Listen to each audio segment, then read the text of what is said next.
ഈശ്വരറ്റം പ്രിയപ്പെട്ടവരെ, തിരുവഷ്ടമണിയിലേക്ക് സ്വാഗതം. എവർക്കും ഈശ്വര കൃപയും സമാധാനവും. വ്യക്തിതലത്തിലും സാമൂഹ്യ തലത്തിലും നമുക്കുള്ള ഉത്തരവാദിത്തങ്ങളെ മറന്ന് നാം ജീവിക്കരുത്. നാം ഈ ലോകത്ത് ജീവിക്കുന്നത് അപരോന്മുഖമാകണമെന്ന് പറയുമ്പോൾ അതിൽ പ്രധാനപ്പെട്ടൊരു കാര്യം മറ്റുള്ളവരോട് നമുക്കുള്ള കരുതൽ എത്രത്തോളം ഒന്ന് തിരിച്ചറിഞ്ഞ് ജീവിക്കാൻ നമുക്ക് കഴിയണം.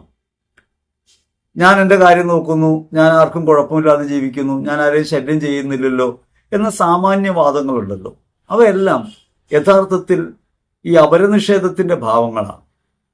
എൻ്റെ കാര്യം നോക്കി ജീവിക്കാനല്ല ഞാൻ ലോകത്ത് വന്നിട്ടുള്ളത്. ലോകം നമ്മെ പഠിപ്പിക്കുന്നത് അങ്ങനെയാണ്, സ്വന്തം കാര്യം നോക്കി ജീവിക്കുക. ക്രിസ്തുവിൽ നാം ആയിത്തീരുമ്പോൾ നമുക്കുണ്ടാകേണ്ട പ്രത്യേകത മറ്റുള്ളവരെ കരുതുന്നവരാകണം. അവരുടെ ജീവിതത്തിന്റെ ഉയർച്ചയ്ക്കും അവരുടെ ജീവിതത്തിന്റെ രക്ഷയ്ക്കും ആവശ്യമായ നിലപാടുകൾ സ്വീകരിക്കുന്നവരായിട്ട് നമ്മൾ മാറണം. അത് കേവലമായ ഭൗതിക നന്മകൾ നൽകുക എന്ന അർത്ഥത്തിൽ മാത്രമല്ല, ഒരുവനെ അവനായി നിലനിൽക്കാൻ അനുവദിക്കുക എന്നൊരു കാര്യം നമുക്ക് ഓരോരുത്തർക്കും കയ്യേൽപ്പിക്കപ്പെട്ട ഭാരമാണ്. മറ്റുള്ളവർക്ക് അവരവരായി ജീവിക്കാൻ കഴിയണം. അവരുടെ ജീവിതത്തിനകത്ത് ദൈവിക ഇടപെടലിന് തടസ്സമാകുന്ന ഒരു ജീവിതം നമ്മുടെ ഭാഗത്തുനിന്ന് ഉണ്ടാകാൻ പാടില്ല. അവരനോട് നാം എപ്രകാരമാണ് പെരുമാറേണ്ടത്, അവരന് എന്ത് പ്രേരണയാണ് കൊടുക്കേണ്ടത് എന്ന് ചോദിച്ചാൽ ഏറ്റവും വ്യക്തമായി പറയാവുന്ന ഒരു കാര്യം, ക്രിസ്തുവിൽ ഒരാൾ ഉയരാൻ, യേശുവിനെ അനുഭവിക്കാൻ ഇടയാകും വിധം ഒരു ജീവിതം നയിക്കാൻ വിശ്വാസികളായ നാം ഓരോരുത്തരും ബാധ്യതപ്പെട്ടവരാണ്. വിശ്വാസികളോ അവിശ്വാസികളോ ആകട്ടെ, ലോകത്തുള്ള സകല മനുഷ്യരോടും നാം പുലർത്തുന്ന ബന്ധങ്ങളിൽ നമുക്ക് ഈ കരുതലിന്റെ ഭാവം ഉണ്ടാകണം. അതുകൊണ്ടാണ് ഇറാൻ ആക്രമിക്കപ്പെടുമ്പോൾ നമുക്ക് വ്യാകുലം ഉണ്ടാകുന്നത്, ഗസയിൽ കുഞ്ഞുങ്ങൾ കൊല്ലപ്പെടുമ്പോൾ നാം വിലപിക്കുന്നത്, യുദ്ധം അവസാനിക്കണമെന്ന് നമ്മൾ പറയുന്നത് ഈ കരുതലിന്റെ ഒരു ഭാഗമാണ്. അപരോന്മുഖമായി ജീവിക്കുക എന്നതിനർത്ഥം മറ്റുള്ളവരോട് കരുതലും അവരുടെ ജീവിതത്തിൽ ഇടപെടൽ ശേഷിയുമായി നമുക്ക് മാറാൻ കഴിയണം. ക്രിസ്തുവിൽ എല്ലാവരെയും സ്നേഹിക്കുന്നവരായി നാം ജീവിക്കുക എന്നതിനർത്ഥം അവരന് ക്രിസ്തു സ്നേഹം പകർന്നു കൊടുക്കുക എന്നതാണെന്ന് തിരിച്ചറിയണം. രണ്ടു വിധം പ്രേരണകളാണ് പൊതുവെ നമുക്ക് പറയാവുന്നത്. സത്പ്രേരണകളുണ്ട്, ദുഷ്പ്രേരണകളുമുണ്ട്. സത്പ്രേരണ എന്ന് വെച്ചാൽ എന്താണ്?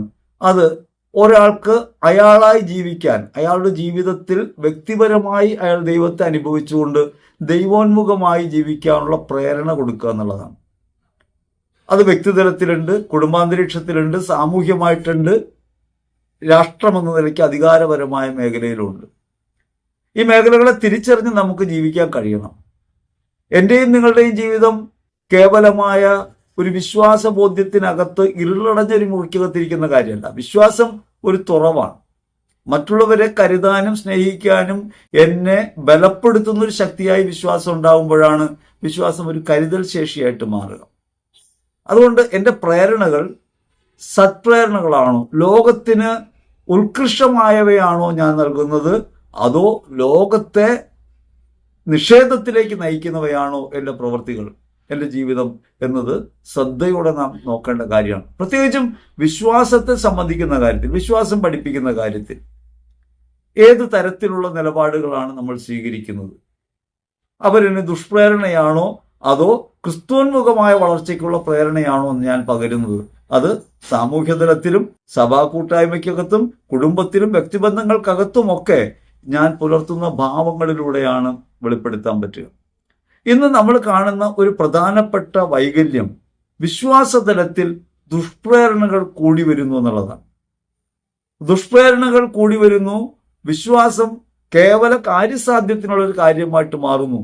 സമ്പത്തുണ്ടാകാൻ പ്രാർത്ഥിക്കണം, സാമ്പത്തിക തകർച്ചയിൽ നിന്ന് രക്ഷപ്പെടാൻ പ്രാർത്ഥിക്കണം എന്ന് പറയുമ്പോൾ പെട്ടെന്ന് കേൾക്കുമ്പോൾ നമുക്ക് തോന്നുക വളരെ നല്ല കാര്യമല്ലേ, ഒരാൾക്ക് ഉയർച്ച ഉണ്ടാവാനല്ലേ പറയുന്നുള്ളൂ. ഒരാളുടെ കഷ്ടതയിൽ, ഒരു ദാരിദ്ര്യത്തിലേക്ക് വീണു പോകുന്ന ഒരാൾ അതിൽ നിന്ന് മോചനം പ്രാപിക്കുക എന്നത് നല്ല കാര്യമല്ലേ, പ്രേരണ നല്ലതായിട്ട് തോന്നും. പക്ഷെ വാസ്തവത്തിൽ ക്രൈസ്തവ മൂല്യങ്ങൾക്ക് വിരുദ്ധമായ അതിൽ വന്നു ചേരുന്നത് നമ്മൾ അറിയാതെ പോകും. ഒരാൾ രക്ഷപ്പെട്ടു എന്ന് നമ്മൾ പറയുന്നത് അയാൾക്ക് സാമ്പത്തിക ഔന്നത്യം ഉണ്ടാകുമ്പോഴാണ്, അയാൾക്ക് വിദേശത്ത് ജോലി ഉണ്ടാകുമ്പോഴാണ്, അയാൾ സുഖസമൃദ്ധിയിൽ ജീവിക്കുമ്പോഴാണ് അയാൾ രക്ഷപ്പെട്ടു എന്ന് നമ്മൾ പറയും. രക്ഷപ്പെട്ടവരുടെ ചരിത്രം പരിശോധിക്കുമ്പോൾ, വിശുദ്ധാത്മാക്കളെയാണെങ്കിലും രക്തസാക്ഷികളെയാണെങ്കിലും പരിശോധിക്കുമ്പോൾ നമ്മൾ കാണുന്നത് അവരൊക്കെ കഷ്ടതയിലൂടെ കടന്നുപോയവരാണ്. അവരാരും സാമ്പത്തികമായ അഭിവൃദ്ധി പ്രാപിച്ചവരല്ല, സ്വന്തമായി എന്തെങ്കിലും കരുതിയവരല്ല. ഇവരൊക്കെയാണ് വിശ്വാസത്തിന് ദൃഷ്ടാന്തങ്ങളായി നമ്മുടെ മുമ്പിലുള്ളത്. അവരുടെ ജീവിത മാതൃക ഒരു പ്രേരണയാകുന്നതിന് പകരം അവരെ ഉപയോഗിച്ച് കാര്യങ്ങൾ നേടിയെടുക്കാൻ കഴിയും, സമ്പത്ത് വർദ്ധിപ്പിക്കാൻ കഴിയും, ഔന്നിത്യം പ്രാപിക്കാൻ കഴിയും, സുഖസമൃദ്ധമായി ജീവിക്കാൻ കഴിയും എന്ന് പഠിപ്പിക്കുന്ന പഠിപ്പിക്കൽ വാസ്തവത്തിൽ ഒരു ദുഷ്പ്രേരണയാണ്. സത്പ്രേരണയെന്ന് തോന്നാവുന്ന രീതിയിൽ വരുന്നൊരു ദുഷ്പ്രേരണയാണ്. അമ്മ ത്രേസ്യ പറയും, നിങ്ങളുടെ അടുത്ത് ഒരാൾ ഉപദേശം തേടി വരുമ്പോൾ അയാളെ നിങ്ങൾ വഴിതെറ്റിച്ചാൽ അത് കടുത്ത അപരാധമാണ്. ലോകം വ്യാകുലങ്ങളിലും കഷ്ടതയിലും ഞെരുക്കങ്ങളിലും ഒക്കെയാണ്. അതുകൊണ്ട് ലോകം നിരന്തരം ഇതിന്റെ പരിഹാര മാർഗങ്ങൾ അന്വേഷിച്ചുകൊണ്ടേയിരിക്കും. രണ്ട് രീതിയിലാണ് പരിഹാര മാർഗങ്ങൾ. ഒന്ന് പ്രവർത്തനം മുഖേനയുള്ള പരിഹാര മാർഗങ്ങളാണ്. ഒന്ന് എന്താണോ പ്രതികൂലമായി വരുന്നത് അതിനെതിരായുള്ള സമരോന്മുഖമായൊരു ജീവിതമാണ്. ദാരിദ്ര്യം ഉണ്ടാകുന്നു എന്നുള്ളത് ഇന്ത്യയിലെ 90% ആളുകളും അനുഭവിക്കുന്ന ഒരു വൈഷമ്യമാണ്. ഈ ദാരിദ്ര്യത്തിൽ നിന്ന് വിമോചനം പ്രാപിക്കാനായിട്ട് ഈ ജനത്തിന് ഭക്ഷണം കൊടുക്കാൻ നമുക്ക് സ്നേഹപൂർവ്വം കഴിയും. അതിനേക്കാൾ ഉപരി ഭക്ഷണം തടയപ്പെടുന്നത് എങ്ങനെ എന്നതിനെക്കുറിച്ചുള്ള ആലോചനയിൽ നമുക്ക് മുന്നേറാൻ പറ്റും. ഇവിടെ നമ്മൾ മാനുഷിക പ്രയത്നത്തിന്റെ ഭാഗത്താണ് ഉയർച്ച ഉണ്ടാകാൻ വേണ്ടി ശ്രമിക്കേണ്ടത്. അതേസമയം വ്യക്തിപരമായി നമ്മുടെ ജീവിതത്തിൽ നാം നേരിടുന്ന വൈഷമ്യം, സാമ്പത്തികമായ തകർച്ച, അത് പരിഹരിക്കാനായി ഒരു കുറുക്കു വഴിയായി ദൈവത്തെ നാം കാണുമ്പോഴും സമ്പത്ത് നേടുന്നതാണ് നന്മയെന്ന് കരുതുമ്പോഴും ദൈവാനുഗ്രഹം എന്ന് കരുതുമ്പോഴും അത് വിപരീതമായിട്ട് മാറും. സമ്പത്ത് നേടുന്നത് കൊണ്ട് നിനക്ക് ദൈവരാജ്യം അവകാശമാക്കാൻ കഴിയില്ലെന്നും നീ സ്വർഗത്തിൽ സമ്പത്ത് കണ്ടെത്താൻ വേണ്ടി നിന്റെ കയ്യിൽ കൈയേൽപ്പിക്കപ്പെട്ടവ മറ്റുള്ളവരുമായി വ്യയം ചെയ്യണമെന്ന ക്രിസ്തുപാഠത്തെ മറികടന്ന് സ്വന്തമായി നീ വസ്തുവകൾ സ്വരൂപിക്കുന്നതാണ്, സമ്പത്ത് ആർജിക്കുന്നതാണ്, സുഖസമൃദ്ധിയിലേക്ക് എത്തുന്നതാണ് ദൈവാനുഗ്രഹമെന്ന് പഠിപ്പിക്കുന്ന വേദികൾ പെരുകി വരികയാണ്. സാമൂഹ്യ മാധ്യമങ്ങളിലൊക്കെ നമ്മൾ കാണുന്ന പല സംഭാഷണങ്ങളും സാമ്പത്തിക തകർച്ച ഒരു പൈശാചിക ബന്ധനമാണെന്നും ഈ പൈശാചിക ബന്ധനത്തെ മറികടന്ന് നിങ്ങൾ സമ്പൽ സമൃദ്ധിയിലേക്ക് പോകുമെന്നും വ്യാമോഹിപ്പിക്കുന്നവയാണ്. വാസ്തവത്തിൽ സാമ്പത്തികമായി തകർച്ചയുള്ള ഒരാളെ നമ്മൾ വിശ്വാസം പഠിപ്പിക്കേണ്ടത് എങ്ങനെയാണ്? ഒന്ന്, ദൈവകരങ്ങളിൽ നിന്ന് ആ സാഹചര്യത്തെ സ്വീകരിക്കുക. ഏറ്റവും പ്രധാനപ്പെട്ട കാര്യം അതാണ്. നിന്റെ ജീവിതാവസ്ഥ ദൈവം നിനക്ക് നൽകുന്നതാണ്, ദൈവകരങ്ങളിൽ നിന്ന് സ്വീകരിക്കുക. രണ്ടാമത്, അങ്ങനെ ഒരു വീഴ്ച ഉണ്ടായതിന്റെ പിന്നിൽ നിന്റെ കുറവുകളും പോരായ്മകളും ഉണ്ടോ? അലസതയുണ്ടോ? പ്രവർത്തനക്കുറവുണ്ടോ? ശ്രദ്ധക്കുറവുണ്ടോ? അത് പരിഹരിക്കാനായിട്ട് ശ്രമിക്കുക. മൂന്നാമതായിട്ട്, നിനക്ക് രാഷ്ട്രീയമായിട്ട് അതിനെ കാണാം. അതിനിടയാക്കുന്ന സാമ്പത്തിക സാഹചര്യങ്ങൾ രാജ്യത്ത് നിലനിൽക്കുന്നത് എന്താണ്? അതിന് പരിഹാരം അന്വേഷിക്കാം. പക്ഷേ പൈശാചികതയാണ് നിന്റെ സമ്പത്ത് കവർന്നെടുക്കുന്നതെന്നും നീ സാമ്പത്തികമായി ഇല്ലാതാകുന്നതിന്റെ കാരണം പൈശാചിക ശക്തിയാണെന്നും പറയുന്നിടത്ത് ഒരാൾ വിശ്വാസത്തിൽ നിന്ന് വ്യതിചലിക്കുക.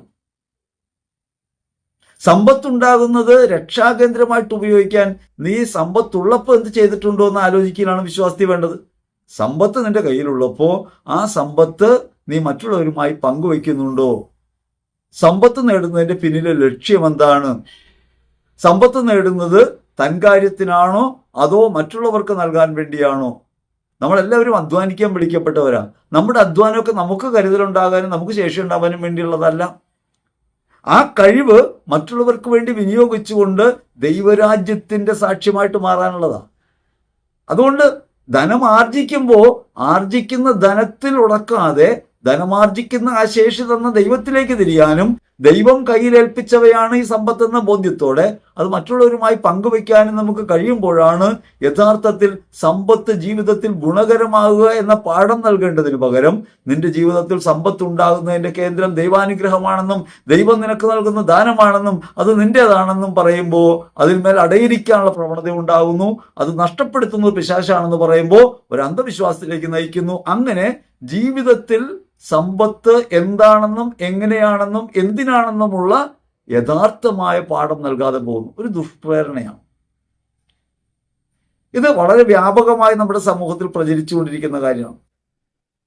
അതുകൊണ്ട് രക്ഷ എന്ന് പറയുന്നത് വിശ്വാസം മുഖേന ക്രിസ്തുവിൽ പ്രാപിക്കേണ്ട ഒരു ജീവിതാവസ്ഥ എന്നതിനേക്കാൾ സമ്പത്ത് കൊണ്ട് നിനക്ക് ആർജിച്ചെടുക്കാവുന്ന ഒരു കാര്യമാണ് തെറ്റിദ്ധരിക്കപ്പെടുന്നു. ഒരാൾക്ക് സമ്പത്ത് ഉണ്ടാകുമ്പോൾ അവൻ രക്ഷപ്പെട്ടു എന്ന് പറയുന്നു. ഇത് നമ്മൾ കാണാം. നിരവധിയായ കാര്യങ്ങൾ, വ്യാമോഹം ജനിപ്പിക്കുന്ന പ്രാർത്ഥനകൾ, നിങ്ങൾ എന്തും ചോദിച്ചുകൊള്ളൂ എന്ന് പറയുന്ന പ്രാർത്ഥനകൾ പ്രലോഭനമായിട്ട് വരികയാണ്, ദുഷ്പ്രേരണയാണ്. നമ്മൾ ചോദിക്കുന്നത് എന്തും ദൈവം തരുമെന്ന് പഠിപ്പിക്കുന്നത് യഥാർത്ഥത്തിൽ നമ്മുടെ വ്യാമോഹം ജനിപ്പിക്കുക ചെയ്യുന്നത്. ഒന്നാമത് തന്നെ ആർത്തി പെരുകിയ ഒരു ലോകത്താണ് നമ്മൾ ജീവിക്കുന്നത്. ഒരുവൻ ആവശ്യമുള്ളതല്ല അവൻ തേടുന്നത്, ആർത്തിയാണ്. ആർത്തി എങ്ങനെയാണ്? അവരനെ നോക്കിയിട്ടാണ്. അടുത്ത വീട് വലുതാവുമ്പോൾ എൻ്റെ വീട് അതിനേക്കാൾ വലുതാകണമെന്നാണ്. മറ്റുള്ളവർക്ക് ഒരു വാഹനമുണ്ടെങ്കിൽ എനിക്ക് 2 വാഹനം ഉണ്ടാകണമെന്നാണ്. സാധാരണഗതിയിൽ തന്നെ മനുഷ്യൻ ഇപ്രകാരം അവരനെ നോക്കി അവനേക്കാൾ വലുതാകാനുള്ള മത്സര ബുദ്ധിക്കകത്ത് അടിപ്പെട്ട് ജീവിക്കുന്ന ഒരു ലോകത്ത് സാമ്പത്തിക ലോകം, കച്ചവട ലോകം നിരന്തരമായി നമ്മെ വ്യാമോഹിപ്പിക്കുന്ന പുതിയ പുതിയ കാര്യങ്ങളുമായി വരുന്നു. അങ്ങനെ അഭിലാഷ നിർമ്മാണത്തിൽ ഈ ലോകം ശ്രദ്ധാലുവായിരിക്കുന്നു. ഇങ്ങനൊരു ദുഷ്പ്രേരണ നിലനിൽക്കെ ഈ സമ്പത്ത് ആർജിക്കാനായിട്ട്, ഈ വസ്തുക്കൾ ആർജിക്കാനായിട്ട് അതിൻ്റെ ചിത്രം മനസ്സിൽ കണ്ട് അത് മനസ്സിൽ വിചാരിച്ച് പ്രാർത്ഥിച്ചാൽ കാര്യം നടക്കുമെന്ന് പറയുന്നത് യാങ്കിച്ചോവിന്റെ പ്രേരണ, 4th ഡയമെൻഷൻ എന്ന പ്രാർത്ഥന കത്തോലിക്ക പ്രാർത്ഥനയ്ക്കകത്ത് തിരികെ കയറ്റി ഒരു അന്ധവിശ്വാസം പഠിപ്പിക്കുന്നു. ഇത്തരം അന്ധവിശ്വാസങ്ങൾ ദുഷ്പ്രേരണ നൽകുന്നവയാണ്. ഇനി മാത്രമല്ല, നിന്റെ തകർച്ചയ്ക്ക് കാരണം ആഭിചാരമാണെന്ന് പഠിപ്പിക്കുകയാണ്. നമുക്ക് ആലോചിച്ച് നോക്കാവുന്ന ഒരു കാര്യമാണല്ലോ. നിന്റെ തകർച്ചയ്ക്ക് കാരണം ആഭിചാരമാണ്, ഒരു ദുഷ്പ്രേരണയാണ്. പ്രാർത്ഥിക്കുന്നത് കർത്താവിനോടാണ്. എന്ത് മാറാൻ വേണ്ടി? ഈ പൈശാചിക തിന്മയാണ് അല്ലെങ്കിൽ ആഭിചാര വസ്തു മാറാൻ വേണ്ടി പ്രാർത്ഥിക്കുകയാണ്. അതിന്റെ ശക്തി നിർവീര്യമാകാൻ വേണ്ടി പ്രാർത്ഥിക്കുകയാണ്. യഥാർത്ഥം ചെയ്തുകൊണ്ടിരിക്കുന്ന കാര്യം എന്താണെന്നറിയാമോ? ഒന്ന്, ഇങ്ങനെ ഒരു വസ്തുവിന് എൻ്റെ ജീവിതത്തിന്റെ മേൽ നിയന്ത്രണാവകാശമുണ്ട് എന്നൊരു തെറ്റിദ്ധാരണ വരുന്നു. ഒരു ദുഷ്പ്രേരണയാണ്. ക്രിസ്തു ലോകത്തെ ഭരിക്കെ, ക്രിസ്തു രാജാവായിട്ട് വാഴെ, അവന് വേണ്ടി നിരന്തരം പ്രഭുത്വങ്ങളോടും ആധിപത്യങ്ങളോടും അന്ധകാരത്തിന്റെ അശുദ്ധികളോടും സമരം ചെയ്യാൻ വിളിക്കപ്പെട്ട നമ്മൾ ഇങ്ങനെ ശത്രു പ്രബലനാണ്, അവൻ ശക്തനാണ് എന്ന ഭീതിയിലേക്ക് ആഴ്ന്നു പോകുന്നു. ക്രിസ്തു അവനെ ജയിച്ചിട്ടുണ്ടെന്നും അവനിൽ എനിക്ക് പൈശാചിക തിന്മയെ നേരിടാൻ കഴിയുമെന്നുള്ള യഥാർത്ഥ പാഠം മറച്ചു വെച്ചുകൊണ്ട് അവന്റെ ശക്തി പെരുപ്പിച്ചു കാട്ടുന്നു. അങ്ങനെ വിശ്വാസത്തിലുള്ള ഉയർച്ച തടയപ്പെടുന്നു. മാത്രമല്ല, ആഭിചാരം ചെയ്യാന്ന് വെച്ചാൽ വേറൊരു വ്യക്തി ചെയ്യണമല്ലോ. വേറൊരു വ്യക്തി ചെയ്ത ആഭിചാരം എന്ന് പറയുമ്പോൾ അതിൽ സ്നേഹവിരുദ്ധമായൊരു എലമെന്റ് കടന്നുകൂടുന്നുണ്ട്. അതായത് അപരൻ ശത്രുവാണ്. ആഭിചാരം തന്നെത്താൻ ഉണ്ടാവണമല്ലോ, വേറൊരാൾ ചെയ്യുമ്പോഴാണല്ലോ. അങ്ങനെ അപരൻ ശത്രുവാണെന്ന് പറയുമ്പോൾ അപരത്വ നിഷേധത്തിന്റെ ഒരു മനോഭാവം വളർത്തുന്നു. ക്രിസ്തു പറയുന്നു ശത്രുക്കളെ സ്നേഹിക്കുമെന്ന്. ഇവിടെ ഒരു ശത്രു നിർമ്മിക്കപ്പെടുന്നു. ഇങ്ങനെ സഹോദരനെ ശത്രുവായി കാണാനുള്ള പ്രേരണ ഉണ്ടാവുന്നു, ദുഷ്പ്രേരണയാകുന്നു. വിശ്വാസത്തിന്റെ തലത്തിൽ നിങ്ങൾ പഠിച്ചില്ലെങ്കിലും പ്രാർത്ഥിച്ചാൽ പരീക്ഷ പാസ്സാകുമെന്ന് പഠിപ്പിക്കുമ്പോൾ സംഭവിക്കുന്നത് എന്താ? ഒരു ദുഷ്പ്രേരണയാണ്. നിങ്ങൾ അർഹതയുള്ളവരെയൊക്കെ തട്ടിമാറ്റി ദൈവം നിങ്ങളെ ഒന്നാമതായിട്ട് തിരഞ്ഞെടുക്കും എന്ന് പറയുമ്പോൾ ഒരു ദുഷ്പ്രേരണ നൽകുക. യഥാർത്ഥത്തിൽ നീതി എന്താണ്? അർഹമായത് അർഹമായവന് കൊടുക്കുക എന്നുള്ളതാണ് മാനുഷിക നീതി. ആ മാനുഷിക നീതിയെ പോലും മറികടന്ന് എനിക്ക് അർഹതയില്ലാത്തൊരു കാര്യം ദൈവം എനിക്ക് നൽകി എന്ന് പറഞ്ഞ് ഞാൻ ദൈവത്തിൽ വിശ്വസിക്കുന്നുവെങ്കിൽ അതൊരു ദുഷ്പ്രേരണയാണ്. ഇനി ആലോചിച്ച് നോക്കണം. ഈ കഴിഞ്ഞ ദിവസം ഞാൻ കേട്ട കാര്യമാണ്. ഇതെങ്ങനെയാണ് ഇതൊക്കെ അതരം കൊണ്ട് പറയുക, എങ്ങനെയാണ് മനുഷ്യർ പറയാന്ന് എനിക്കറിയില്ല. വിദേശത്ത് നിന്ന് ഒരു ആപ്ലിക്കേഷൻ അയക്കാതെ ഒരു ജോലിക്ക് വിസ വന്നു എന്നാ പറയണേ. അപേക്ഷ അയച്ചിട്ടില്ല, ജോലി അന്വേഷിച്ചിട്ടില്ല. വിദേശത്ത് നിന്ന് ഒരാൾക്കൊരു ഇമെയിൽ വരികയാണ്, നിങ്ങൾക്ക് ജോലി തരാൻ തയ്യാറായിരിക്കുന്നു. കേൾക്കുന്നവരെന്ത് വിചാരിക്കും? പിന്നെ വ്യാമോഹിക്കുക.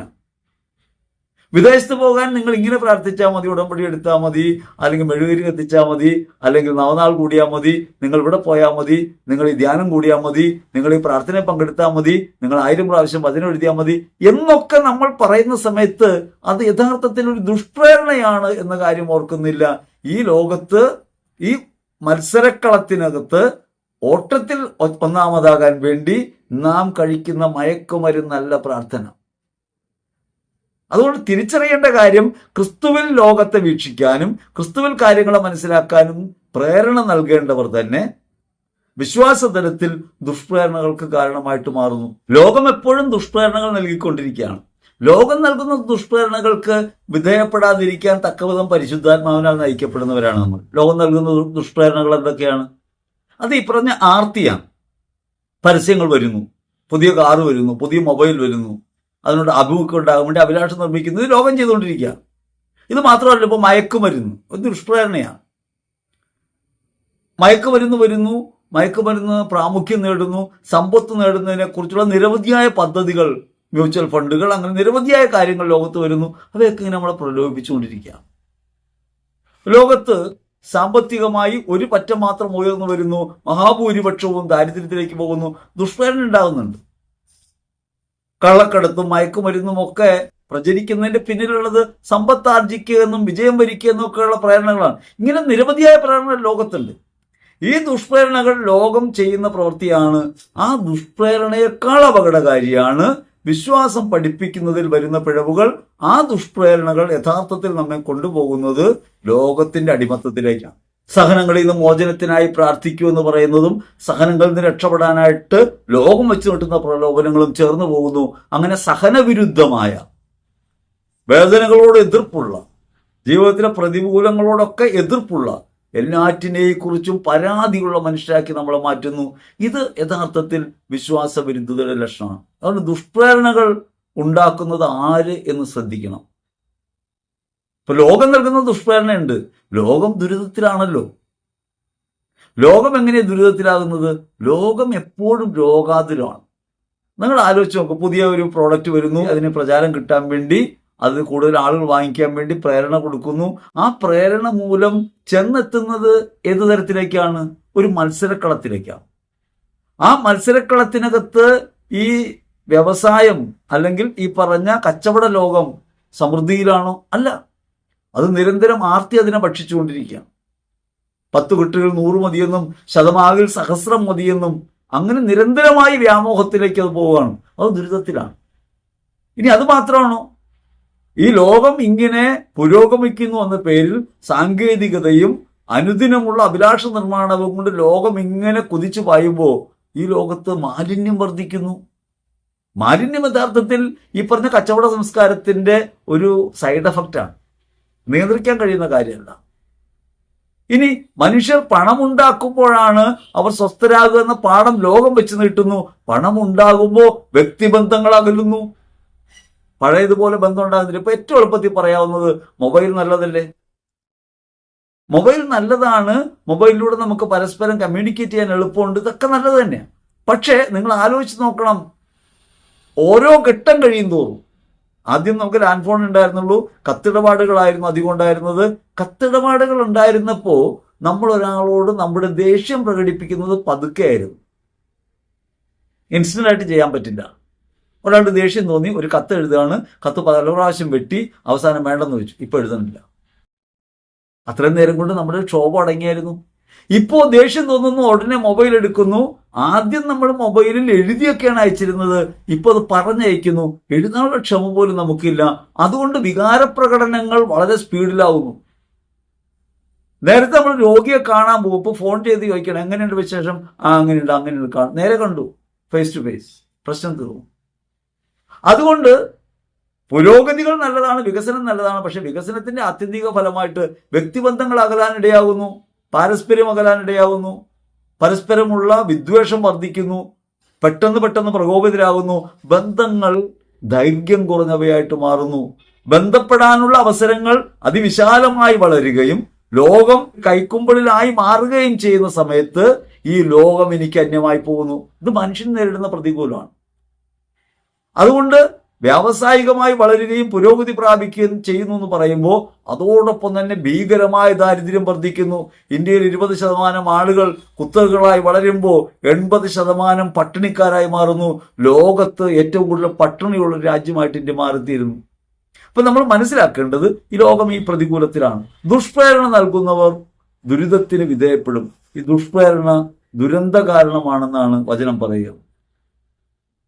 ഈ ചെറിയവരിലൊരുവന് ദുഷ്പ്രേരണ നൽകുന്നവരാരോ അവർ കഴുത്തിലൊരു തിരികല്ല് കെട്ടി കടലിൽ എറിയപ്പെടുന്നതാണ് നല്ലത്. വിശുദ്ധ മത്തായി സുവിശേഷത്തിൽ 18-ാം അധ്യായത്തിൽ 6-ാം തിരുവചനം പറയാം, എന്നിൽ വിശ്വസിക്കുന്ന ഈ ചെറിയവരിൽ ഒരുവന്, വിശ്വസിക്കുന്ന ഒരുവന്. വചനത്തിൽ ഈശോ പറയുന്നത് എന്നിൽ വിശ്വസിക്കുന്നവനെന്നാണ്. വിശ്വാസത്തിന് 3 തരം ദർശനങ്ങൾ നമുക്ക് കാണാം. ഒന്ന് തിയോളജിയാണ്, ദൈവദർശനം, ദൈവത്തോടുള്ള ബന്ധം. അപ്പൊ ദൈവം എന്ന് പറയുമ്പോൾ അവിടെ ആർക്കും എന്ത് വേണമെങ്കിലും പറയാം, ഊഹിക്കാം, ആശയപരമായിട്ട് കാണാവുന്ന ഒരു കാര്യമാണ്. രണ്ടാമത് പറയുന്നത് ക്രിസ്റ്റോളജിയാണ്, അത് ക്രിസ്തുവിനെ സംബന്ധിച്ചാണ്. മൂന്നാമത്തേത് ന്യൂമറ്റോളജിയാണ്, അത് പരിശുദ്ധാത്മാവിനെ സംബന്ധിച്ചാണ്, ആത്മദർശനമാണ്. ഇവിടെ യേശു പറയുന്ന വ്യക്തമായി പറയുകയാണ്, എന്നിൽ വിശ്വസിക്കുന്ന ഈ ചെറിയവരിൽ ഒരുവന്. ചെറിയവനെന്ന് വെച്ചാൽ ഏറ്റവും ലളിതമായി ഈശോ ദൈവമാണ്, എൻ്റെ ദൈവമാണ് എന്ന് വിശ്വസിക്കുന്ന സാധാരണക്കാരൻ, തിയോളജി അറിയില്ല, ദൈവശാസ്ത്ര പുസ്തകങ്ങൾ പഠിച്ചിട്ടില്ല, അപ്പോസ്തല പ്രബോധനങ്ങൾ വായിച്ചിട്ടില്ല, കാറ്റഗിസം ഓഫ് കാത്തലിക് ചർച്ച് അറിയില്ല. ആകെ അറിയാവുന്നത് ഈശോ അകത്താണെന്നാണ്, ഈശോ കൂടെ ഉണ്ടെന്നാണ്, ഈശോ രക്ഷിക്കുന്നതാണ്. ഇങ്ങനെ കേവലമായ സാധാരണ വിശ്വാസത്തിൽ കഴിയുന്ന ഒരാളെ കുറിച്ചാണ്. ഈശോയാണ് ജീവിതത്തിന്റെ അടിസ്ഥാനമെന്ന് വിശ്വസിക്കുന്ന സാധാരണ മനുഷ്യൻ ഈ ചെറിയവരിൽ ഒരുവന് ദുഷ്പ്രേരണയ്ക്ക് കാരണമാകുന്നുവെങ്കിൽ കഴുത്തിൽ ഒരു തിരികല്ല് കെട്ടി കടലിൽ എറിയപ്പെടുന്നതാണ് നല്ലത്. തിരികല്ല് ഇസ്രായേൽ പരിചിതമായിരുന്നു, പൊടിക്കാനായിട്ട് ഉപയോഗിക്കുന്ന ഉപകരണമാണ്. അത് കഴുത്തിൽ കെട്ടി കടലിൽ എറിയപ്പെടണം. ഒരു സ്ഥലത്തല്ല ഇത് പറയുന്നത്, മർക്കോസ് വിശേഷത്തിൽ പറയുന്നുണ്ട്. മിസ് മർക്കോസ് 9:42 മിസ് ലൂക്ക 17:1-2 തിരുവചനങ്ങളിലും പറയുന്നുണ്ട് ഇതേ കാര്യം തന്നെ. കഴുത്തിൽ ഒരു വലിയ തിരികല്ല് കെട്ടി കടലിൽ എറിയപ്പെടുന്നതാണ് നല്ലത്. തിരികല്ല് വെച്ചാൽ മാവ് പൊടിക്കുന്ന ഉപകരണമാണ്, കല്ലാണ്. നമുക്കിവിടെ ആട്ടുകല്ലെന്നൊക്കെ പറയാവുന്ന തരത്തിലുള്ള കല്ലാണ്. ഒരലും തിരികല്ലും എന്ന് പറയുമ്പോൾ ഒരൽ ഇടിക്കുന്നതും ഇതിങ്ങനെ അരയ്ക്കുന്ന നമ്മളിവിടെ ഉപയോഗിക്കുന്ന കല്ലെന്ന് പറയാം. അങ്ങനെ ഈ പറഞ്ഞ കല്ല് കഴുത്തിൽ കെട്ടി കടലിൽ എറിയപ്പെടുന്നതാണ് നല്ലത്, ആഴത്തിലേക്ക് എറിയപ്പെടുന്നതാണ് നല്ലത്. അത്രത്തോളം ക്രിസ്തുവിരുദ്ധമായ, അത്രത്തോളം ശിക്ഷാർഹമായ ഒരു കാര്യമാണ് ഈ അബദ്ധബോധ്യങ്ങൾ പഠിപ്പിക്കുക എന്നുള്ളത്. അബദ്ധബോധ്യങ്ങൾ പഠിപ്പിക്കുന്നത് വിശ്വാസപരമായ കാര്യത്തിൽ മാത്രമല്ല കേട്ടോ, കുടുംബത്തിൽ തന്നെ അബദ്ധബോധ്യങ്ങൾ പഠിപ്പിക്കുന്നതിൽ മാതാപിതാക്കന്മാർക്ക് വലിയ പങ്കുണ്ട്. മാതാപിതാക്കന്മാർ മക്കളെ പഠിപ്പിക്കുന്നത് എന്താ? നിങ്ങൾ ദൈവത്തെക്കുറിച്ചൊന്നും അല്ല പഠിക്കേണ്ടത്, ഇംഗ്ലീഷ് പഠിക്കണം, സയൻസ് പഠിക്കണം, നിങ്ങൾ ജോലി നേടണം എന്നൊക്കെയല്ല പഠിപ്പിക്കുക. ഇംഗ്ലീഷ് പഠിക്കണം, സയൻസ് പഠിക്കണം എന്നുള്ള തെറ്റായിട്ടുള്ള കാര്യമൊന്നുമല്ല. പക്ഷേ ദൈവത്തെക്കുറിച്ച് നീ മനസ്സിലാക്കണം എന്ന് പറയുന്നതിന് പകരം പറഞ്ഞുകൊണ്ടിരിക്കുന്ന എന്താ? പഠിക്കാനുള്ള വിഷയങ്ങൾ, അത് വേറെ, ഇത് പഠിക്കാനുള്ളതല്ല. കാറ്റഗിസം ക്ലാസ് അരമണിക്കൂർ വൈകി ഒരു സമയത്ത്. ഞാൻ കുട്ടികൾ ചെറുതായിരിക്കുന്ന സമയമാണ്, അപ്പോൾ കുട്ടികളെ വിളിക്കാൻ വേണ്ടി പോയി വാതിൽക്ക് നിൽക്കണം. എല്ലാ മാതാപിതാക്കന്മാരും വന്നിങ്ങനെ നിൽക്കും. 10:30 മണിയാകും കുർബാന കഴിയുമ്പോൾ. അവർ നടന്ന് ക്ലാസ്സിൽ വരുമ്പോൾ 11 മണിയാവും. 12 മണി വരെയാണ് ക്ലാസ്. 12 മണി കഴിഞ്ഞാൽ എല്ലാവരും പോകും. 1 മണിക്കൂറാണ് ക്ലാസ്. അത് ചെന്ന് ഈ ബഹളമൊക്കെ കഴിയുമ്പോൾ 45 മിനിറ്റ് കിട്ടും. അപ്പൊ എങ്ങനെയോ കുറെ മുടക്കുകളൊക്കെ വന്നപ്പോഴത്തേക്ക് അരമണിക്കൂർ കൂട്ടിയെടുക്കാൻ തീരുമാനിച്ചു. അപ്പോൾ ഒരു ദിവസം ഞാനിങ്ങനെ വാതിക്ക് നിൽക്കുമ്പോൾ വേറൊരു പിതാവോട് വന്നിട്ടുണ്ട്, കുട്ടിയെ വിളിക്കാൻ വന്നേക്കാണ്. അപ്പൊ അദ്ദേഹം അക്ഷമനാണ്. അദ്ദേഹം പറയുന്നു, ഇതെന്ത് പരിപാടിയാണിത്, സമയം വൈകുന്നല്ലോ. അപ്പൊ ഞാൻ പറഞ്ഞു, ഇപ്പൊ അരമണിക്കൂർ കൂടുതലുണ്ടല്ലോ, എന്ത് തോന്നിയ ദിവസമായി കാണിക്കുന്നു, മനുഷ്യർക്ക് ജീവിക്കണ്ടേ. കാര്യം എന്താണെന്നറിയാമോ? ഇതൊരു പ്രധാന കാര്യമായിട്ട് കാണുന്നില്ല. വിശ്വാസം പഠിക്കുക എന്നുള്ളത് മറ്റു വിഷയങ്ങൾ പഠിക്കുന്നതിനോടൊപ്പം പഠിക്കേണ്ട ഒരു കാര്യമാണ്. കാരണം ലോകബോധ്യങ്ങളും അറിവുകളും ദുഷ്പ്രേരണ നൽകുന്ന നിരവധി സാഹചര്യങ്ങൾ മുമ്പോട്ട് വരുമ്പോൾ എങ്ങനെ ഇതിനെ അതിജീവിക്കാമെന്ന് പഠിക്കണ്ടേ? വിശ്വാസം പഠിക്കാന്ന് വെച്ചാൽ നല്ല ക്രിസ്ത്യാനിയാകാന്ന് അർത്ഥം. കേവലമായ മതത്തിനകത്ത് നിൽക്കാൻ വേണ്ടി മതബോധനം നൽകുന്നുവെന്നാണ് എഴുതി വയ്ക്കുക. മതബോധനം എന്ന് എഴുതി വയ്ക്കുക. ശരിക്കും മതബോധനമല്ല, കാറ്റഗിസം എന്ന് പറഞ്ഞാൽ വേദോപദേശമാണ്, വേദം പഠിക്കാനാണ്. ഇത് പഠിക്കണ്ടേ? ഇത് പഠിക്കാത്തൊരു കുട്ടി എങ്ങനെയാണ് ജീവിതത്തിന് മൂല്യമുള്ള കാര്യം പഠിക്കുക? ക്രിസ്തു ധർമ്മത്തിലേക്ക് പ്രവേശിക്കേണ്ടത് എങ്ങനെയാണെന്ന് പഠിക്കാം. ഈ ലോകത്ത് ജീവിക്കുമ്പോൾ ബാക്കിയെല്ലാം വളരും, ശരീരം വളരുന്നുണ്ട്, മനസ്സ് വളരുന്നുണ്ട്, ഈ ആത്മാവിനെ ശ്രദ്ധിക്കട്ടെ. 4 നേരം ഭക്ഷിക്കുന്നു, 5 നേരം ഭക്ഷിക്കുന്നു, ശരീരം വളരാൻ വേണ്ടിയാണ്. ശരീരത്തിന്റെ പ്രശ്നങ്ങളെക്കുറിച്ച് ഉത്കണ്ഠാകുലരാകുന്ന നമ്മൾ ശരീരത്തെ നിലനിർത്തുന്ന ജീവന്റെ പ്രകാശമായ ആത്മാവിനെ കുറിച്ച് ഉത്കണ്ഠയില്ലാത്തവരായിട്ട് മാറിപ്പോകുന്നു. അപ്പൊ അദ്ദേഹം ചൂടാകുക, അദ്ദേഹത്തിന് സഹിക്കാൻ പറ്റുന്നില്ല. കാറ്റഗിസം ഒരു പ്രധാനപ്പെട്ട കാര്യമായിട്ട് കരുതുന്നില്ല. ആ ടെക്സ്റ്റ് ഓറിയന്റഡ് കാറ്റഗിസം ആണോ വേണ്ടത് എന്നുള്ളതിനൊക്കെ സംബന്ധിച്ച് ഡിബേറ്റബിൾ ആണ്. കാരണം ഈ പഠിപ്പിക്കുന്നതൊക്കെ കറക്റ്റ് ആണോ എന്നൊക്കെ ചോദിച്ചാൽ ഡിബേറ്റബിൾ ആണ്. പക്ഷേ വിശ്വാസം ഒരു പ്രധാനപ്പെട്ട കാര്യമാണ്. വിശ്വാസം ജീവിതത്തിന്റെ അടിസ്ഥാനമാണ് എന്ന് പഠിക്കാത്ത ഒരു വിശ്വാസി വാസ്തവത്തിൽ അയാൾക്ക് സംഭവിക്കുന്ന ഒരു മാർഗഭ്രംശം എന്താണെന്ന് വെച്ചാൽ ലോകം ഏത്, വിശ്വാസം ഏത്, സത്യം ഏത്, മിഥ്യ ഏത് എന്ന കാര്യത്തെക്കുറിച്ച് വ്യക്തമായ ബോധ്യമില്ലാണ്ട് പോകുന്നു. പണമാണ് പ്രധാനമെന്ന് പഠിപ്പിക്കുന്നത് മാതാപിതാക്കളാണ്. വീടിനകത്ത് സമ്പത്താണ് സന്തോഷം നൽകുന്നത്. പണമുണ്ടെങ്കിൽ സന്തോഷം, പണമില്ലെങ്കിൽ സങ്കടം, ദേഷ്യം, ബഹളം. അപ്പൊ കുഞ്ഞെന്ത് പഠിക്കും? കുഞ്ഞെല്ലാം കണ്ടാ പഠിക്കുക. കുഞ്ഞിന് എത്രത്തോളം നിങ്ങൾ ലാലിച്ചാലും കുഞ്ഞിന് കാര്യം മനസ്സിലാവില്ല കേട്ടോ. കുഞ്ഞിനൊന്നും മനസ്സിലാവില്ല. എങ്ങനെയാ മനസ്സിലാവുക? അപ്പൻ അമ്മയെ സ്നേഹിക്കുന്നതും അമ്മ അപ്പനെ സ്നേഹിക്കുന്നതും കാണുമ്പോഴാണ് സ്നേഹം എന്ത് എന്ന് കുട്ടി പഠിക്കുക.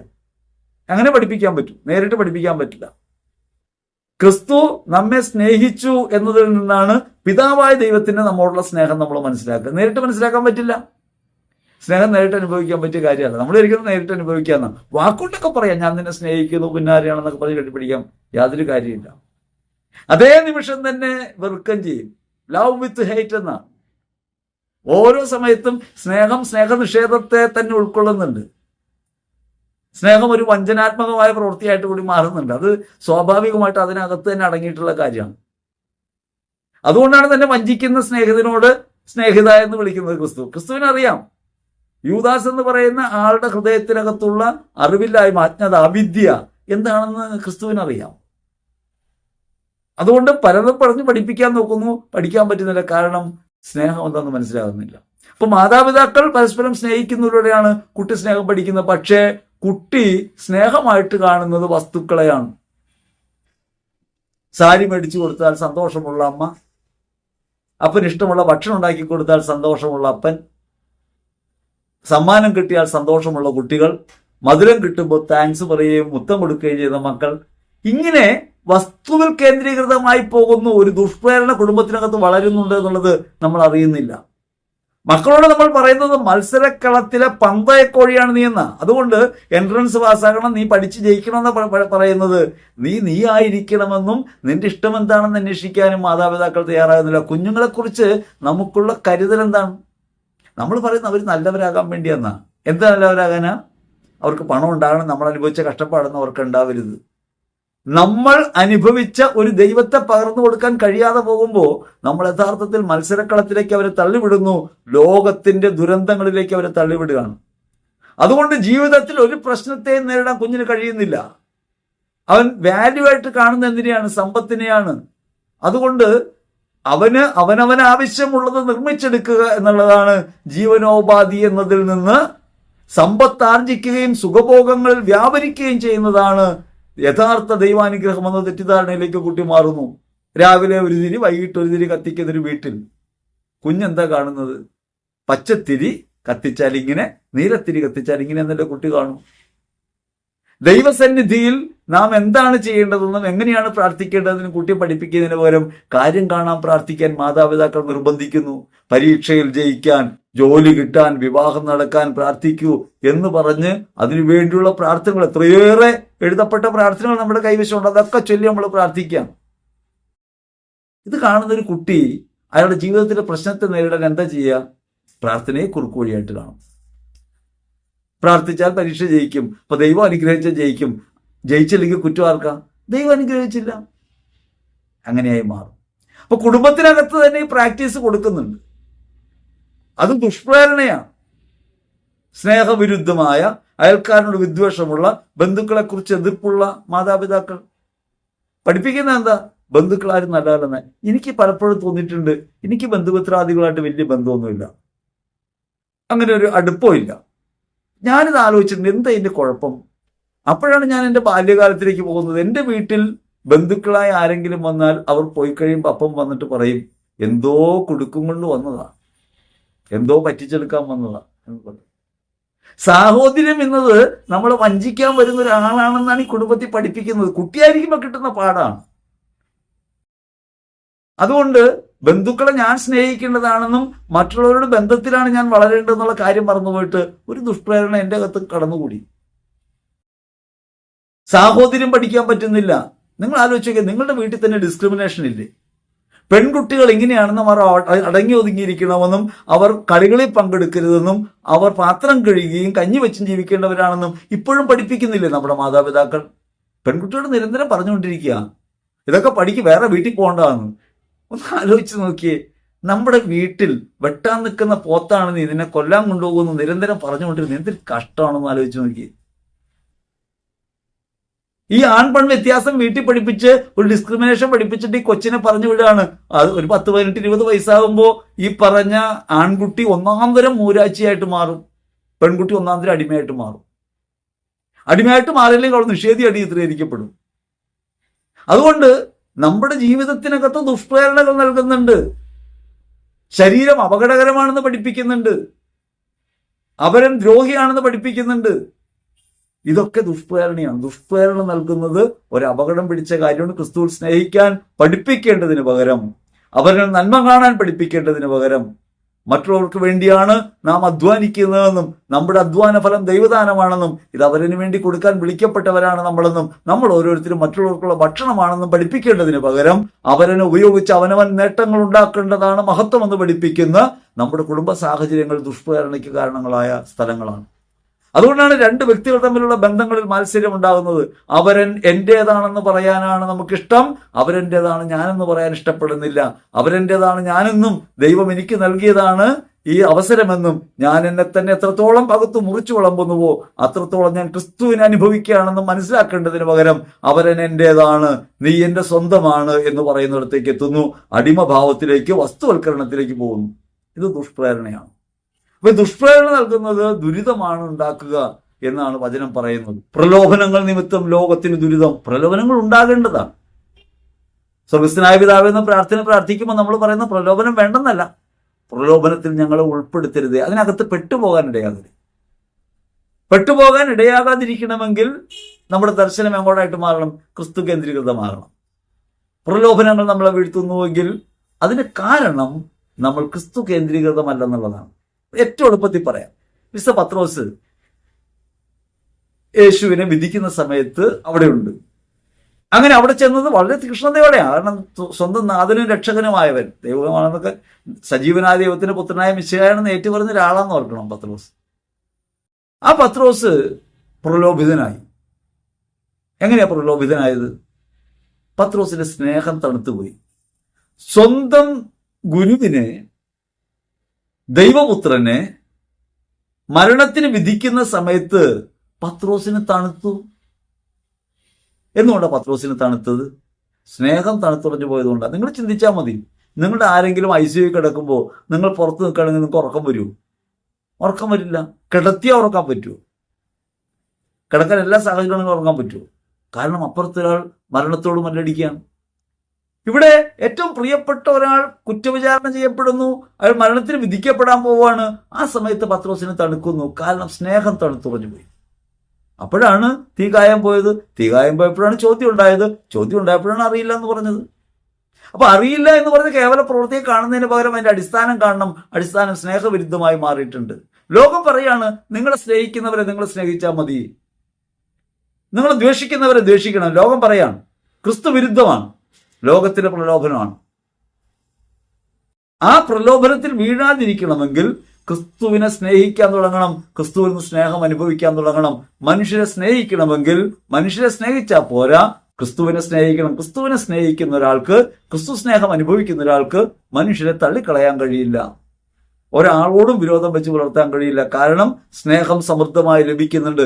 ക്രിസ്തു നിങ്ങളെ സ്നേഹിച്ചു എന്ന തിരിച്ചറിവ് നിങ്ങൾ ഹൃദയത്തെ ഭരിക്കുമ്പോഴാണ് നിങ്ങൾക്ക് പ്രലോഭനത്തെ നേരിടാൻ പറ്റുക. അതുകൊണ്ട് ലോകത്ത് പ്രലോഭനങ്ങൾ ഉണ്ടാകും, വസ്തുവകൾ ഉണ്ടാകും, സാമ്പത്തികമായ ആർത്തി ഉണ്ടാകും. വസ്തുക്കളുടെ അതിവിപുലമായ ലോകമാണ്, മായിക ലോകമാണ് ഇവിടെ ഇരുന്നത്. ലോകത്ത് വസ്തുക്കൾ നിങ്ങളെ ഭ്രമിപ്പിക്കും, വർണ്ണങ്ങൾ ഭ്രമിപ്പിക്കും. എന്ത് നിനക്ക് വേണമെന്ന് തീരുമാനിക്കാൻ ക്രിസ്തുവുമായുള്ള ബന്ധം നിനക്ക് കരുത്തു നൽകുന്നുവെങ്കിൽ മാത്രമേ പ്രലോഭനത്തെ അതിജീവിക്കാൻ പറ്റൂ. ഭക്ഷണം ആവശ്യത്തിൽ അധികം വന്നിരിക്കുന്നു, വിഭവങ്ങൾ അധികമായിരിക്കുന്നു, എന്ത് തിരഞ്ഞെടുക്കണമെന്ന് തീരുമാനിക്കേണ്ടത് നീ ക്രിസ്തുവുമായുള്ള സ്നേഹത്തിൽ നിന്നാണ്. അപ്പൊ ക്രിസ്തുവുമായ സ്നേഹത്തെ ജീവിതത്തിന്റെ അടിസ്ഥാന ശരിയായി സ്വീകരിക്കുന്നില്ലെങ്കിൽ പ്രലോഭനങ്ങൾ ഉണ്ടാവുക സ്വാഭാവികം. അപ്പൊ പ്രലോഭന ഹേതുവാകുന്നതിന് ദുരിതമാണ്. ഈ പ്രലോഭനങ്ങൾ എങ്ങനെയാണ് പോകുന്നത്? നമ്മെ പ്രലോഭിപ്പിക്കുന്ന ലോകത്തിന്റെ നിലനിൽപ്പ് എങ്ങനെയാ? സമാധാനത്തിലാണ്. ഈ ലോകം സമ്പത്ത് വെച്ച് കാട്ടി നമ്മളെ കൊതിപ്പിക്കുന്നു. സമ്പത്ത് കിട്ടിയാൽ എല്ലാം ആകുമെന്ന് പറയുന്നു. സമ്പത്ത് കിട്ടിയവരിലേക്ക് നോക്ക്, സമ്പത്തുള്ളവരിലേക്ക് നോക്ക്. സമാധാനമുണ്ടോ? നേടിയതൊക്കെ കൊണ്ടുപോകാൻ പറ്റുന്നുണ്ടോ? എന്തെങ്കിലും സ്ഥിരമായിട്ട് ഉപയോഗിക്കാൻ പറ്റുന്നുണ്ടോ? ഇല്ല. സമ്പത്ത് വർദ്ധിക്കുന്നതിനനുസരിച്ച് പ്രശ്നങ്ങൾ ഉണ്ടാകും. ഇപ്പൊ നമ്മൾ കാണുമല്ലോ, യുദ്ധങ്ങൾ കാണുമല്ലോ. അതിർത്തികൾ വെച്ചാണ് യുദ്ധങ്ങൾ ഉണ്ടാകുക. യുദ്ധങ്ങൾ ഉണ്ടാകുന്നതിന്റെ അടിസ്ഥാനം എന്താ? അത് സാമ്പത്തികമാണ്. നമ്മൾ വിചാരിക്കുന്ന പോലെ ചെറിയ കാര്യമല്ലത്. ഇറാനെതിരെ ഇസ്രായേൽ യുദ്ധം നടത്തുന്നതും അമേരിക്ക ഇടപെടുന്നതും അമേരിക്ക യുദ്ധം ചെയ്യുന്നതും സാമ്പത്തിക പ്രശ്നമാണ്. സമ്പത്ത് ആർജിക്കുക എന്നുള്ളതും അവനവന്റെ കച്ചവട താല്പര്യങ്ങൾക്ക് മറ്റുള്ളവർ ഉപയോഗിക്കുക എന്നുള്ളതാണ്. അമേരിക്കയ്ക്ക് എവിടെയും യുദ്ധം നടന്നേ മതിയാവും. കാരണം അമേരിക്കയാണ് യുദ്ധ സാമഗ്രികൾ നിർമ്മിക്കുന്ന ഒരു രാജ്യം. ഇസ്രായേൽ യുദ്ധ സാമഗ്രികൾ വിറ്റ് കാശുണ്ടാക്കുന്ന രാജ്യമാണ്. ധനം എവിടുന്നാ വരിക? നമ്മളിവിടെ നിന്ന് കുരുമുളക് കയറ്റി വയ്ക്കുന്ന പോലെ അല്ല. ബോംബ് വിറ്റ് കാശുണ്ടാക്കുന്ന ആളുകളാണ്, അണുവായുധം വിറ്റ് കാശുണ്ടാക്കുന്ന ആളുകളാണ്. അപ്പോ ഇങ്ങനെ കച്ചവടമാക്കി ലോകത്തെ മാറ്റുമ്പോൾ അത് ദുരിതത്തിലേക്ക് പോകുന്നു. അപ്പോൾ ദുരിതത്തിന്റെ അടിസ്ഥാനമായിട്ട് വരുന്നത് എന്താ? ഈ മാത്സര്യമാണ്. എന്താണോ നമ്മെ പ്രലോഭിപ്പിക്കുന്നത് ആ പ്രലോഭനം നൽകുന്ന ലോകം ദുരിതത്തിലാണ്. അതുകൊണ്ട് ഈ ദുരിതത്തിൽ നിന്ന് വിമോചനം പ്രാപിക്കുക എന്നുള്ളതിന് ഏറ്റവും പ്രധാന മാർഗം ക്രിസ്തു സ്നേഹത്തെ അറിയുക എന്നുള്ളതാണ്. നിന്റെ കയ്യോ കാലോ നിനക്ക് പ്രലോഭന ഹേതുവാകുന്നുവെങ്കിൽ അതിനെ വെട്ടി കളയണം. എന്താണ് പ്രലോഭന ഹേതു? കയ്യോ കാലോ എന്ന് പറയുന്നതിന്റെ കാര്യം എന്താ? നിന്റെ പ്രവൃത്തികളാണ് പ്രലോഭന ഹേതുവാകുന്നതെങ്കിൽ അത് നീ നീക്കം ചെയ്യണം. അവരിന് പ്രലോഭനം കൊടുക്കുന്നതായി നിന്റെ പ്രവൃത്തികൾ മാറുന്നുവെങ്കിൽ.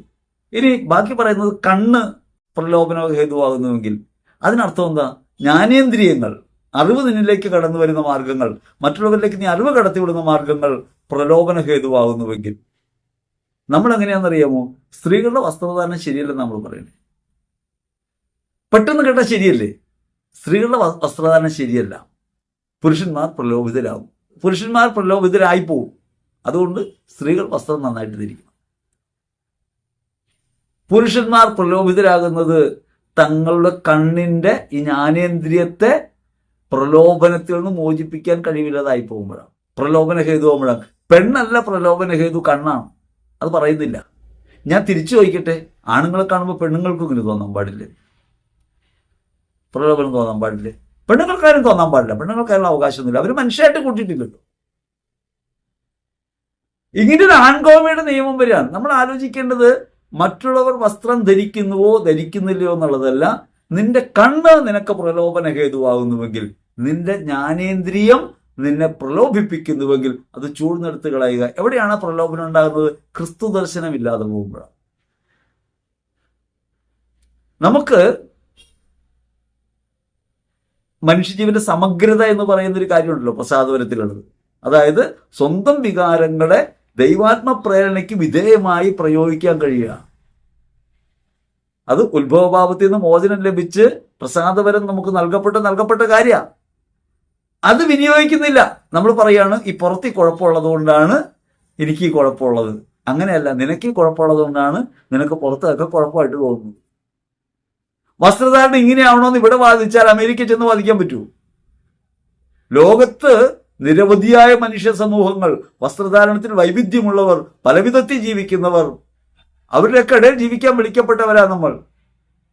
മത്സ്യം വെള്ളത്തിലെന്നതുപോലെ മനുഷ്യരുടെ നമ്മൾ. നമുക്ക് ആളുകളെയൊക്കെ വകതിരിച്ച് എല്ലാവരെയും കൂട്ടിലാക്കി അടച്ചു പൂട്ടിയിട്ട് നമുക്ക് ജീവിക്കാൻ പറ്റൂ?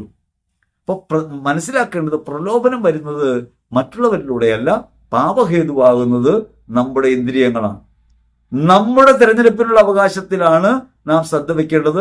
ക്രിസ്തുവിനെ സ്വീകരിക്കുമ്പോൾ നമുക്ക് മോചനം പ്രാപിക്കാൻ പറ്റും. നമ്മുടെ പ്രവൃത്തികൾ പ്രലോഭനകരങ്ങളാകുന്നുണ്ടോ? അവരിന് പ്രലോഭനം കൊടുക്കുന്നതാകുന്നുണ്ടോ? നമുക്ക് തന്നെ വിനാശകരമാകുന്നുണ്ടോ? നമ്മൾ ആലോചിക്കേണ്ട കാര്യമാണ്. അപ്പൊ അവിടെ പ്രവൃത്തികളെയും ഇപ്രകാരം പരിശോധിക്കാനും ദുഷ്പ്രേരണകളിൽ നിന്ന് അകന്നിരിക്കാനും നമുക്ക് കഴിയണം. ദുഷ്പ്രേരണയിൽ നമ്മൾ അകന്നിരിക്കുകയും മറ്റുള്ളവർക്ക് ദുഷ്പ്രേരണ നൽകാതിരിക്കുകയും ചെയ്യാൻ വ്യക്തിപരമായി എനിക്ക് നിങ്ങൾക്കും ബാധ്യതയുണ്ട്. 1 കൊരിന്ത്യർ 4:15 പ്രധാനമായിട്ടും ഈ പറഞ്ഞ ദുഷ്പ്രേരണ വരുന്നൊരു സ്ഥലത്തെക്കുറിച്ച് പറയാം. അതാരാണ്? ഉപദേശകരാണ്. എല്ലാവരും നോക്കുന്നത് സുവിശേഷ പ്രഘോഷങ്ങളെയാണ്. വചനം പറയുന്നു, വചനം കേൾക്കുന്നു, വചനാനുസാരിയായി ജീവിക്കാൻ വേണ്ടിയാണല്ലോ ശ്രമങ്ങളുള്ളത്. പക്ഷെ വചനം പറയുന്നവർ തന്നെ പറയാൻ തുടങ്ങിയാലോ? സമ്പത്ത് കിട്ടാൻ പ്രാർത്ഥിക്ക്, നിങ്ങളുടെ അടുത്ത് ശത്രുവുണ്ട്, അഭിചാരം ചെയ്തിട്ടുണ്ട്, നിങ്ങളുടെ വീട്ടിൽ പിശാചിരിപ്പുണ്ട് എന്ന് പറയാൻ തുടങ്ങിയാലോ? അവിടെ നമ്മൾ സ്വാഭാവികമായും ദുഷ്പ്രേരണ കൊടുക്കുന്നവരായിട്ട് മാറും. നമ്മൾ ശ്രദ്ധിക്കേണ്ട സഭയിലേക്കാണ്, അപ്പോസ്തലന്മാരിലേക്കാണ്. അതുകൊണ്ടാണ് സഭാപ്രബോധനത്തിൽ ഊന്നണമെന്ന് പറയുന്നത്. 1 കൊരിന്ത്യർ 4:15 പറയാണ്, നിങ്ങൾക്ക് അനേകം ഉപദേഷ്ടാക്കൾ ഉണ്ടായിരിക്കാം, പക്ഷെ ക്രിസ്തുവിൽ നിങ്ങൾക്ക് ജന്മം നൽകിയത് ഞാനാണ്.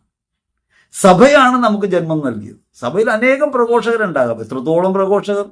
ശുദ്ധീകരണാത്മാക്കളെ കുറിച്ചൊക്കെ തന്നെ എത്രയോ കഥകൾ പറയുന്നവർ, മനുഷ്യന്റെ വസ്ത്രത്തെക്കുറിച്ച്, ജീവിതത്തെക്കുറിച്ചൊക്കെ നിരവധിയായ സ്വന്തം ധാരണകളെക്കുറിച്ച് പറഞ്ഞുകൊണ്ടേയിരിക്കുന്നവർ, സുവിശേഷത്തിന് പകരം സ്വവിശേഷം പറയുന്നവർ. അവിടെ സഭയാണ് നമ്മുടെ വിശ്വാസത്തിന്റെ ഉപദേഷ്ടാവായി മാറേണ്ടതെന്ന് സ്ലീഹ പറയാണ്. നിങ്ങൾക്ക് അനേകം ഉപദേഷ്ടാക്കൾ ഉണ്ടായിരിക്കാം, പക്ഷെ ജന്മം നൽകിയത് ഞാനാണ്. എന്നെ അനുകരിക്കുന്നവരാകുവിൻ. എന്നെ അനുകരിക്കുന്നവരാകുവിനെന്ന് പൗലോസ് പറയുമ്പോൾ പൗലോസ് സ്വന്തം നിലയ്ക്കല്ലത് പറയുന്നു. ക്രിസ്തു എന്നെ സ്വന്തമാക്കിയിരിക്കുന്നുവെന്നും എനിക്ക് ജീവിതം ക്രിസ്തുവും മരണം നേട്ടവുമെന്നും പറയാൻ ബലമുള്ള അപ്പോസ്തലിക ശുശ്രൂഷയുടെ സ്ഥാനത്ത് നിന്നുകൊണ്ട് പറയുന്നത്, നിങ്ങൾ എന്നെ അനുകരിക്കുന്നവരാകും. ഞാനോ ക്രിസ്തുവിലാണ്, നിങ്ങൾ എന്നെ അനുകരിക്കുന്നവരാകും. അല്ലാതെ സാധാരണ പറയുന്നത് പോലെ നിങ്ങളൊക്കെ എന്നെ അനുകരിക്കൂ എന്ന് പറയുന്ന കേവലത്വമല്ല അവിടെ ഉള്ളത്. അതാണ് സഭയുടെ പാരമ്പര്യത്തിൽ നമ്മൾ നിൽക്കണമെന്ന് പറയാൻ കാരണം. സഭയാണ് അധ്യാപിക, സഭയാണ് ഗുരുനാഥ. ക്രിസ്തുവാണ് ഗുരുവെങ്കിൽ സഭയാണ് നമ്മുടെ ഗുരുനാഥ. ആ ബോധ്യത്തെ നമുക്ക് ജീവിക്കാൻ പറ്റണം. പൗലോസ് പിതാവെന്ന നിലയ്ക്കാണ് അവിടെ സംസാരിക്കുന്നത്. ഈ പിതാവെന്ന് പറയുന്നത് വെറുതെ പറയുന്നതല്ല. ഫിലമോനുള്ള ലേഖനത്തിൽ ഒനേസിമോസിനെ കുറിച്ച് പറയുന്നുണ്ട്. ഒനേസിമോസ് നേരത്തെ ഫിലമോനെതിരായിരുന്ന ഒരാളാണ്, കുറെ നഷ്ടങ്ങളൊക്കെ വരുത്തിയിട്ടുള്ള ആളാണ്. ഈ തടവറ വെച്ച് പൗലോസ് പരിചയപ്പെട്ടു. ഒനേസിമോസ് മാനസാന്തരപ്പെട്ട് അയാൾ ജയിൽ മോചിതനായി തിരികെ പോകുന്ന സമയത്ത് ഫിലമോന്റെ അടുത്തേക്ക് എന്നെ വിടുകയാണ്. എന്നിട്ടാണ് പറയുന്നത്, ഇവൻ എനിക്ക് തടവറയിൽ വെച്ച് മകനായി, ഞാൻ അവന് പിതാവായി, ഞാൻ അവനെ നിന്റെ അടുക്കിലേക്ക് അയക്കുകയാണ്, നിനക്കും ഇനി ഉപകാരപ്പെടും അവനെ കൊണ്ട്. ആ പിതൃത്വം എന്ന് പറയുന്നത് ഒരാളെ വീണ്ടെടുത്ത പ്രവൃത്തിയെക്കുറിച്ചാണ് പറയുന്നത്. നമ്മൾ പലപ്പോഴും ചോദിക്കാറില്ലേ, മെത്രാന്മാരെ പിതാവെ എന്ന് വിളിക്കുന്നതെന്ന് ചോദിക്കില്ലേ? അപ്പോസ്തലികമായ ഒരു പാരമ്പര്യത്തിൽ നിന്നാണ് നാം വരുന്നതെന്ന് പറയാൻ വേണ്ടിയാണ്. അപ്പോസ്തലിക ശുശ്രൂഷയുടെ ഭാഗമാണ് നമുക്ക് ജന്മം നൽകുന്ന സഭയാണ്. ആ സഭയുടെ കർത്തൃത്വത്തോടുള്ള നമ്മുടെ ബഹുമാനമാണ് ഈ മെത്രാനെ പിതാവെ എന്ന് വിളിക്കുന്നതിന്റെ പുറകിലുള്ളത്. സ്ഥാനപ്പേരല്ല. 1 കൊരിന്ത്യർ 9:2 പൗലോസ് പറയുന്നുണ്ട്. നിങ്ങൾ മറ്റാരും അംഗീകരിച്ചില്ലെങ്കിലും പൗലോസിനെ കുറിച്ച് പൗലോസ് അപ്പോസ്തലനല്ലെന്നൊരു വാദമൊക്കെ സഭയ്ക്കകത്ത് തന്നെ ഉണ്ടായിരുന്നു. ഇയാളാരെ ഇത് പറയാൻ, ഞങ്ങൾ 12 ശിഷ്യന്മാരില്ല, ഇയാളാരെ ഇത് പറയാൻ. അപ്പോൾ പൗലോസ് സ്വയം ഈ അപ്പോസ്തല സ്ഥാനം ക്രിസ്തുവിൽ നിന്ന് സ്വീകരിച്ചെന്ന ബോധ്യത്തിൽ പറയാണ്, മറ്റാർക്കും ഞാൻ അപ്പോസ്തലനല്ലെങ്കിലും നിങ്ങൾക്ക് ഞാൻ അപ്പോസ്തലനാണ്. കാരണം ഞാനാണ് ക്രിസ്തുവിനെ പകർന്നു തന്നത്. നിങ്ങൾ എൻ്റെ അപ്പോസ്തലിക ശുശ്രൂഷയുടെ മുദ്രയുമാണ്. വിശ്വാസം പകർന്നു തരുമ്പോൾ ഈ ഉറപ്പ് സഭയ്ക്കുണ്ട്. സഭയുടെ ഉറപ്പിൽ നിന്നാണ് പ്രബോധനങ്ങൾ സ്വീകരിക്കേണ്ടത്. കേവലമായി അനേകം ഉപദേഷ്ടാക്കൾ സുവിശേഷത്തെക്കുറിച്ച് പറഞ്ഞത് കേൾക്കാം, അതിന്റെ പുറകെയല്ല നമ്മൾ പായേണ്ടതെന്നും സഭയുടെ പ്രബോധനത്തിലാണ് അടിയുറക്കേണ്ടതെന്നും ലേഖനം നമ്മെ പഠിപ്പിക്കുന്നുണ്ട്. ഇനി 1 കൊരിന്ത്യർ ലേഖനത്തിൽ 4-ാം അധ്യായത്തിൽ 15 മുതൽ തിരുവചനങ്ങളിലാണല്ലോ നമ്മളിത് കാണുന്നത്. ഈ 15 മുമ്പുള്ള തിരുവചനങ്ങൾ, 10 മുതലുള്ള തിരുവചനങ്ങൾ ശ്രദ്ധിച്ചാൽ കാണാൻ പറ്റും ഒരു അപ്പോസ്തലന്റെ സഹന വഴി എന്താണെന്ന് കൃത്യമായിട്ട് പറയുന്നുണ്ട്. ഞങ്ങൾ ലോകത്തിലെ ചപ്പവും ചവറും പോലെയും എല്ലാറ്റിന്റെയും ഉച്ചിഷ്ടം പോലെയും ആയി തീർന്നിരിക്കുന്നു. അങ്ങനെ ഞങ്ങൾ പിച്ചു ചീന്തപ്പെടുകയാണ്. അങ്ങനെ ക്രിസ്തുവിനായി തീർന്ന ഞങ്ങൾ, ആ ബോധ്യത്തിൽ നിന്നാണ് പറയുന്നത്, ഞങ്ങൾ അനുകരിക്കുന്നവരാകും. ഏറ്റവും പ്രിയപ്പെട്ടവരെ, അതുകൊണ്ട് ശ്രദ്ധാപൂർവം നമ്മൾ കാണേണ്ടതുണ്ട്. സഭാപ്രബോധനങ്ങളെ അടിസ്ഥാന മൂല്യങ്ങളായി സ്വീകരിക്കണം, ദൈവവചനത്തിൽ അടിയുറയ്ക്കണം, ക്രിസ്തുവിനെ ദർശന മാതൃകയായിട്ടെടുക്കണം, ക്രിസ്തുവിലാണ് പുരോഗമിക്കേണ്ടതെന്ന് ബോധ്യം വേണം. അതുകൊണ്ട് ലോകത്തിന് ദുഷ്പ്രേരണ കൊടുക്കുന്നവരുമാകരുത്, ലോകത്തിന് ദുഷ്പ്രേരണയിൽ കുടുങ്ങുന്നവരുമാകരുത്. അതിന് പറയുന്ന ഒരു പ്രധാനപ്പെട്ട കാര്യം, ദൈവരാജ്യം പ്രവർത്തിക്കുന്നത് വാക്കിലല്ല ശക്തിയിലാണ്. ദൈവരാജ്യം പ്രവർത്തിക്കുന്നത് വാക്കിലല്ല ശക്തിയിലാണ് എന്ന് വിശുദ്ധ പൗലോസ് പറയുന്നത്. ഞാൻ അങ്ങോട്ട് വരുന്നുണ്ട്, ഞാൻ വരുമ്പോൾ നിങ്ങളെ എങ്ങനെയാണ് ഞാൻ കാണേണ്ടി വരിക, ഔദ്യത്വത്തോടെയാണ് നിങ്ങൾ എൻ്റെ ലേഖനങ്ങളെ നിങ്ങൾ അവഗണിക്കുന്നു, ഞാൻ നേരിട്ട് വരും എന്നൊക്കെ പറഞ്ഞ് ഭീഷണി പോലെ പറയുന്നുണ്ട്. അത് ഈ പിതൃസഹജമായ സ്നേഹം കൊണ്ട് പറയുന്നതാണ്. അതിനിടയ്ക്ക് പറയാണ് വാക്കിലല്ല ശക്തിയിലാണ്. അത് കേവല പ്രഘോഷണമല്ല കാര്യമെന്ന് ഈ പറയണം. ജീവിതമാണ്, നമ്മുടെ പ്രവർത്തനമാണ്, ജീവിക്കുന്ന ഓരോ നിമിഷവുമാണ് ദൈവരാജ്യത്തെ വെളിപ്പെടുത്തുക. ദൈവരാജ്യം പ്രവർത്തിക്കുന്ന വാക്കിലല്ല ശക്തിയിലാണ്. നിങ്ങളുടെ സ്നേഹശക്തിയിൽ, നിങ്ങളുടെ ക്ഷമയിൽ, നിങ്ങളുടെ സൗമ്യതയിൽ, അവരതിനു വേണ്ടിയുള്ള കരുതലിൽ, ദൈവരാജ്യത്തെ പ്രതിയുള്ള സമർപ്പണത്തിൽ, അവിടെയാണ് ലോകം ക്രിസ്തുവിനെ കണ്ടുമുട്ടുക. അതുകൊണ്ട് ജീവിതമാണ് പ്രഘോഷണത്തിന്റെ വഴിയെന്നറിയണം. അബദ്ധ പ്രബോധനങ്ങളെ കൈയൊഴിയാൻ പറ്റണം. ഏതെങ്കിലും തരത്തിൽ മറ്റുള്ളവർക്ക് ഇടർച്ചയുണ്ടാകുന്ന, വീഴ്ചയുണ്ടാക്കുന്ന, ഇടർച്ച എന്നാണ് ശരിക്കും പറഞ്ഞാൽ ആ വാക്ക് പറയുന്നത്, ഇടർച്ചയുണ്ടാക്കുന്ന, ക്രിസ്തുവിൽ നിന്ന് ഇടർച്ചയുണ്ടാക്കുന്ന അബദ്ധ പ്രബോധനങ്ങൾ നമ്മിൽ നിന്നുണ്ടാകാതിരിക്കാൻ നോക്കണം. ഒപ്പം തന്നെ അത്തരം പ്രബോധനങ്ങളെ തള്ളിക്കളയാൻ പരിശുദ്ധാത്മാവിൽ നമുക്ക് കഴിയുകയും വേണം. ഏറ്റവും പ്രിയപ്പെട്ടവരെ, അതിനാവശ്യമായ ഒരു ആത്മബലം നമുക്ക് ഓരോരുത്തർക്കും ഉണ്ടാകട്ടെ. നിങ്ങൾ ഓരോരുത്തരും ക്രിസ്തുവിൽ ഈ ലോകത്ത് മറ്റുള്ളവർക്ക് വേണ്ടിയുള്ള സാക്ഷ്യമാണെന്നും മറ്റുള്ളവരെ പഠിപ്പിക്കാൻ വിളിക്കപ്പെട്ടവരാണെന്നും ഓർക്കണം. അപ്പോസ്തലികമായ ശുശ്രൂഷയുടെ ഭാഗമാണ് ഒരു വിശ്വാസി എന്ന് ഓർക്കണം. അതേസമയം തന്നെ നാം കേൾക്കുന്ന പ്രബോധനങ്ങളെ സഭാപ്രബോധനങ്ങളുമായി ഒത്തുനോക്കാനും നമുക്ക് കഴിയണം. അല്ലെങ്കിൽ ദുഷ്പ്രേരണകൾ ഉണ്ടാകുക സ്വാഭാവികമാണ്. ആ ദുഷ്പ്രേരണകളെ, പ്രലോഭനങ്ങളെ ജയിക്കാൻ ആത്മാവിൻ്റെ അതിശക്തിക്കായി നിരന്തരം പ്രാർത്ഥിക്കാം. ദൈവം നമ്മെ സമൃദ്ധമായി അനുഗ്രഹിക്കട്ടെ. ആമേൻ.